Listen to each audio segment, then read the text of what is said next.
Okay, we're live. Hi, everyone. My name is Karen Caig, and I'm an LRMT with the International Center for Reiki Training. And welcome to our LRMT Spotlight. Yay!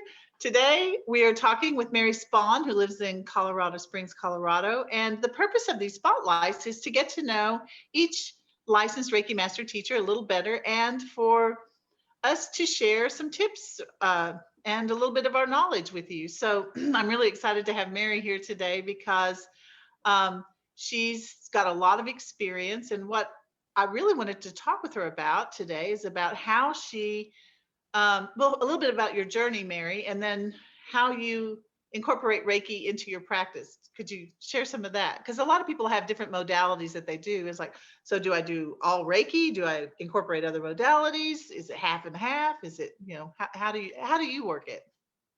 Sure. I started out learning Reiki, and when I started my business back in 2015, my goal was to have Reiki be like one of the tools in my toolbox. And I was really into holistic nutrition. I wanted to help people get well physically. I had studied natural health. So I had a whole bunch of qualifications, if you like, backing me up. I didn't know anyone who was in business doing what I exactly wanted to do, but I felt like I wanted to go out there and try this model and see where I could take it. So I advertised as a holistic nutritionist, a holistic health practitioner, who, by the way, does a little Reiki. And as my business began to grow, you know, Karen, that the Reiki takes you where you need to go. We always teach this. Reiki will guide you. And as I was doing all these different things, I noticed that it was really, really hard to get people to follow a holistic diet, for example. And many people, even though they understood what I was teaching, they just couldn't get there. But then I noticed that as I would give them Reiki, the Reiki would eventually guide them to the path they needed to be on. And one woman who came to me lost 30 pounds just from doing Reiki, and we weren't doing any nutrition. And I said to myself, you know, Reiki just always seems to know exactly what people need. And so over time, you know, I've been in practice for nearly 6 years now. Over time, Reiki just kind of became the cornerstone. And sooner or later, everyone who comes to me, I do a lot of different things. I do spiritual counseling, spiritual mentoring. I do tarot card readings. I do biofield tuning. I do Reiki. And sooner or later, most people eventually experience Reiki in my office. That's interesting because I myself have struggled with my weight and eating properly and well, just lots of health issues. But I think you're right. When you bring Reiki into it, it seems to go right to the core, to the source of what the problem is, the reason you're wanting to overeat or not eat healthy food in the first place. And 30 pounds, someone lost 30 pounds. That's Yeah. Well, now she was, you know, not to deceive anybody, you can't just do Reiki and lose weight. no. You have to meet the Reiki halfway. And she was doing that behind the scenes. She didn't tell me that. But I had another person who really wanted to lose weight, really couldn't. We worked for 8 weeks together. She didn't lose a single pound. She didn't follow a single one of the things that I'd recommended to her. She just couldn't bring herself there. And I said, you know what, let's just do Reiki this week. You know, she was like on her 9th or 10th session. I said, let's just do Reiki this week because we always talk for the whole hour and you haven't gotten anywhere. So let's just try the Reiki. And she had several Reiki sessions and her tastes had begun to change. She started to want different foods. So again, I'm not saying that that's going to work for everybody. You have to be in that space where you're ready to do the work as well. But Reiki will definitely support you. No matter what work, not just talking about losing weight, but no matter what work you're trying to do with yourself, it's as though the Reiki comes in and lifts you up on a cushion of air and just makes it easier for you to get where you're going.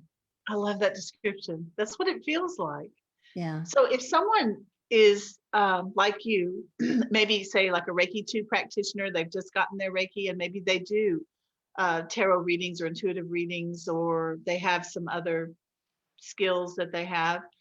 I'm thinking of like therapists even, that Yeah. maybe they become attuned to Reiki and then they find that, I think maybe this Reiki is doing more than the actual talk therapy.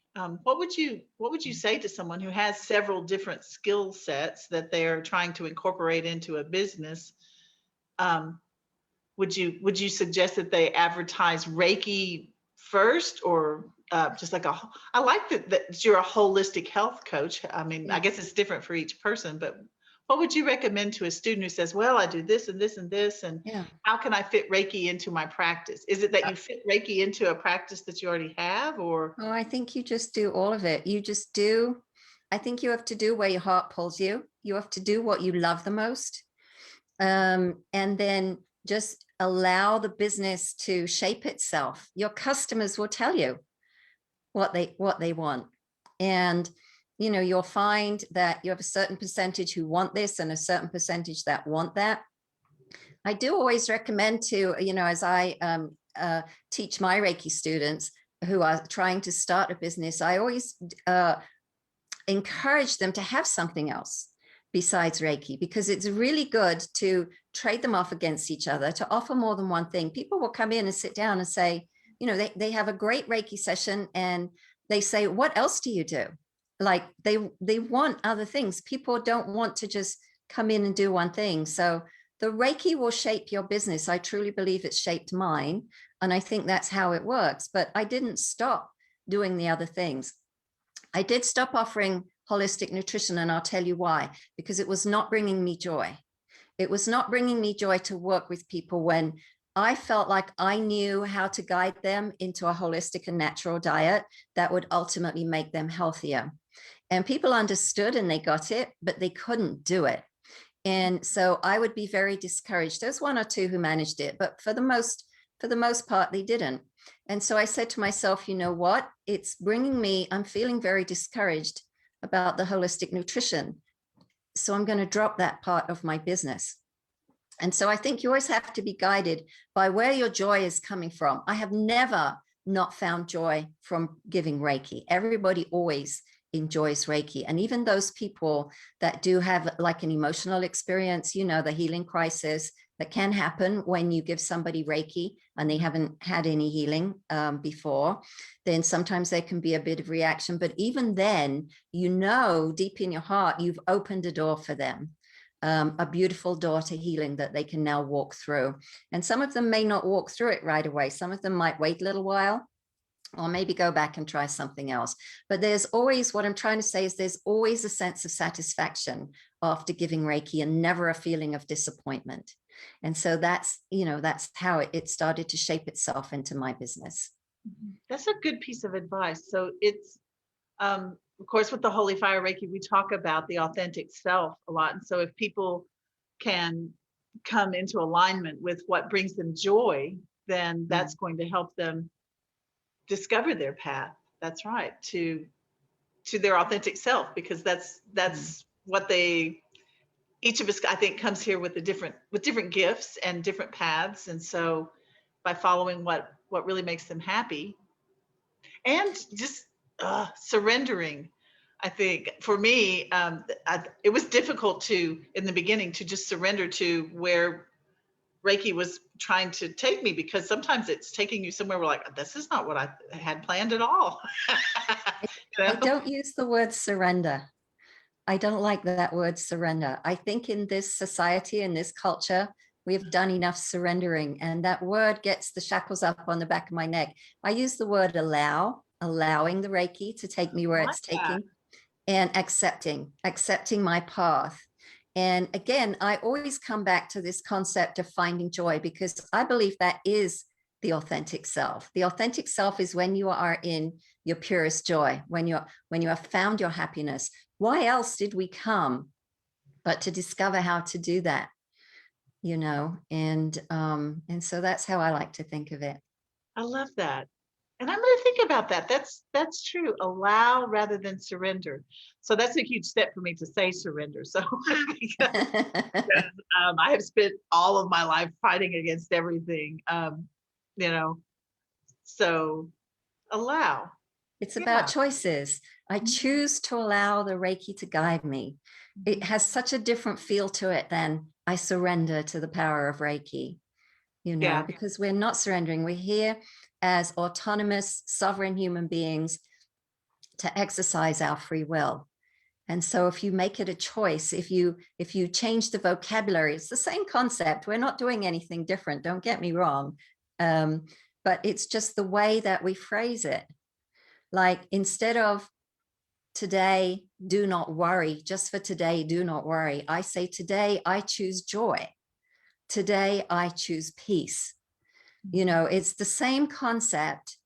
Instead, just for today, do not worry, do not be angry. I say, I choose joy. I choose peace. I am in harmony with all living things. I am deeply grateful for my many blessings. Today, may my light shine. That's how I teach the 5 principles. I always teach the Reiki ideals as Mikao Usui taught them, but I also give out my own version of that prayer, because I think the vocabulary around things is very important. Words have power. I think you're right. And we're translating it from Japanese. So, I mean, if we're not, exactly, we don't know exactly how to translate Kyo Dake wa, I mean, so I think that you're right about those words. As a former English professor, I am all about words, and it does make a difference. It's the connotation of the word, not just the denotation. So yeah, I think you're correct. So talking about following where Reiki's leading you, I didn't know we were going to talk about that, but I think that is the message that needed to get out today, perhaps it is. to allow Reiki to Yeah. guide you in your business. Yeah. Well, Mary, I appreciate you and your insight, and I look forward to talking with you again soon. We'll have some other topics to discuss, I'm sure, and we're going to be doing these spotlights a couple of times a month. So yeah, I know we'll get back around to you, and you'll get to share more, because okay. you obviously have a lot of wisdom. So thank you. Thank you. It was fun. Bye. Bye.